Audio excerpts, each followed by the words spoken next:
Nice. Players. Should we talk a bit of rugby this I think we morning? should talk a little bit of rugby because the Rugby World Cup continues this weekend. England are going to be playing Japan, and I'll tell you who we have. We've got a World Cup winner from 2003, finalist from 2007 as well, the excellent Moody. Morning, Lewis. Morning, Lewis. Morning, great to see you all. I've got to say, Lewis, you know, always whenever I see you, no cauliflower ears, always look $1 million. I mean, how are you managing this? You obviously don't play anymore, do you? No, retirement's been good for me. I definitely don't play anymore. The cauliflower ears are still there, don't worry, but the nose has straightened out a bit. I have to admit, I'm an out-and-out fan now, and I sit here on the couch with my kids watching the World Cup, and what a start to a World Cup it's been with first game, France and New Zealand, you know, scintillating match. Then we had Wales-Fiji the other day, and of course, you know, I'm sure we'll chat about England-Argentina, but what a response from an England team that have been under the cosh for quite some time. Well, we will want to speak about the actual winning the World Cup and all the excitement of that. But as far as England is concerned, now, we didn't really expect this, did we? Now, there's all this word coming out of the England camp of, oh, yeah, this was all planned. It was always going to work this way. But did you expect such a good win and also the groundswell around England now to think, you know what, it could be on again? Or are we overdoing it? I certainly didn't expect the performance that they put in. If you consider they went down to 14 men in the first 2 minutes, we lost Tom Curry, who'd just come back from injury. So at the international level, to win a game with 14 men for 78 minutes, and Argentina, who came into that game with some really good form and some quality players, and England dominated it. I mean, I genuinely was surprised. But, you know, we almost went back 20 years, didn't we, watching George Ford's sort of masterclass with the boot. It was almost like watching Johnny Wilkinson, my old mate, slot the drop goals over. But it was a brilliant response. It was what England needed. But I'm not going to get too carried away. I do feel confident we'll get out of the group now, and we'll meet either Wales, Australia, or Fiji, which is going to be no easy game in the quarters. It's fascinating, Lewis, isn't it, when you look at Borthwick, and there was this real lack of expectation. For some reason, he seemed to have got off to a very sort of damp start, if you like, which makes this all the more remarkable. It does, very much so. I mean, Steve had inherited a team that had been under the pump with Eddie Jones for quite some time. Excuse me, and that form seemed to continue, or lack of form, rather. So, rightly, we all came into this competition not expecting a huge amount from this England side. And I think it really played into their hands. You know, that siege mentality was a big part of it, and I think helped them across the line. Again, losing Tom Curry probably added to that siege mentality. But the George Ford masterclass and some of the defensive performances from England with Courtney Laws and various others was really impressive to watch. Now, you mentioned about the sending off. Obviously, your nickname is Mad Dog, and there was never any discipline problems, I know, with you, Lewis, whatsoever throughout your professional career. But when it comes to England, what needs to be done here? Because there's just too many cards, isn't there?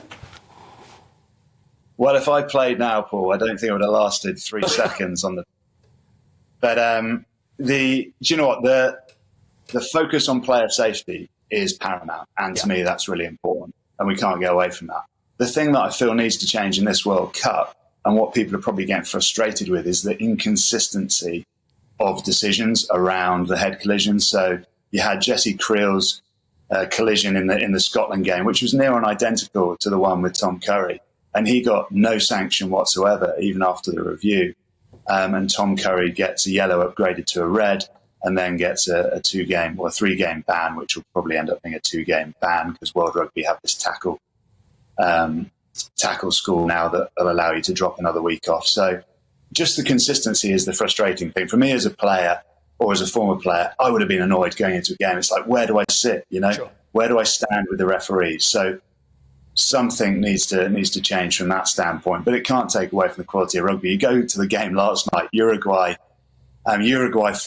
I played against Uruguay 20 years ago. It's depressing, but we beat them by 100-odd points. They were 1 point behind with 15 minutes to go against one of the best teams in the world. The gap across World Rugby has has shrunk so vastly. It's making for a wonderful competition. I'm genuinely excited. If I could pull the boots back on, Paul, I would.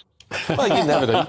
Look, let's whisk you back 20 years, should we, to what we can really say were the glory days for England in rugby. But there was so much focus on that final drop kick, wasn't there? The Johnny Wilkinson drop kick. Does that gripe you a little bit? Because that all started with you, didn't it? All Lewis. All me, yeah. It was all, yeah. I'm so frustrated. I missed all those years of plaudits. Do you know what? I was delighted that I was able to do my job and catch the ball in the line-out that was called to me and then drop it off to Matt Dawson. Thinking back that it was 20 years ago seems almost ludicrous because it feels like yesterday. I was chatting to Johnny just during the week at an event. And he hasn't changed either, still incredibly fit. He's obviously down with the England team and working with the kickers still. But it was a wonderful experience to be a part of that World Cup. But no one person was the reason we won it. We had an incredible coaching staff, led by Clive, but various others like Phil Larder defensively, who just rejuvenated and refocused England's whole defensive structure. You had obviously across the board 31 players that were involved in that success. So I think it's always sad when anyone gets singled out. But if I wanted that ball to fall to anyone, it would be definitely Johnny Wilkinson rather than me to kick those points at the end of the game. I can assure you that. I'll tell you what, though, we've just seen a lovely picture of the team with the Queen. What was that like? Oh, it was wonderful. A really special occasion. We were just a young group of lads, who I think prior to us winning the World Cup, Rory Underwood's mum was probably the most famous rugby face in England at the time. And then all of a sudden, here we are, a group of young men. I'm sure some of the lads will be slightly disappointed you're sharing the topless photos of them, but the slightly relaxed muscle. It was remarkable, a remarkable experience meeting the Queen and getting to go to Downing Street and all those things that came with being a successful unit. But it does feel like it feels bizarre that it was 20 years ago now, and life has changed so much for so many of us. I think we're just relieved that you've actually kept your shirt on, though, today, Lewis. Yeah, we do appreciate that. I don't that. know about that. There's one on the fence and it's 1-1, so that's where we're on at the moment with this one. And one more very quick one, and this is about football, because I know you follow football as well, and we'll talk about Sir Clive Woodward. With everything going on with Jadon Sancho and Eric Ten Hag being the strict disciplinarian, how would Sir Clive reacted, or was there no way that there would be any dissension or any misbehaviour amongst players when it comes to managers in rugby? I think it very much depends on the individual. Clive set out, a clear framework of values and standards that he expected the team and the coaches to adhere to. And if you didn't, then you knew where you stood. You'd probably be out the door pretty quick. Ziggy's just joining me in the background, my dog. But yeah, it's one of those. I think, if you know the framework with which you're operating in and you fall outside that, then, the punishment, I suppose, you just have to be prepared for and ready for. But I don't know the ins and outs of what happened with Ten Hag and Sancho. But you have to get that stuff right if you want to be a successful team. You have to know, if there are boundaries and values and standards put in place for the team, then, if you fall short of those, then you expect to be held to account. Just because we saw a bit of Ziggy there, Lewis, I've just got a puppy, 11 weeks old. How long does it take? Please tell me how long before I need to stop mopping up messes on the carpet?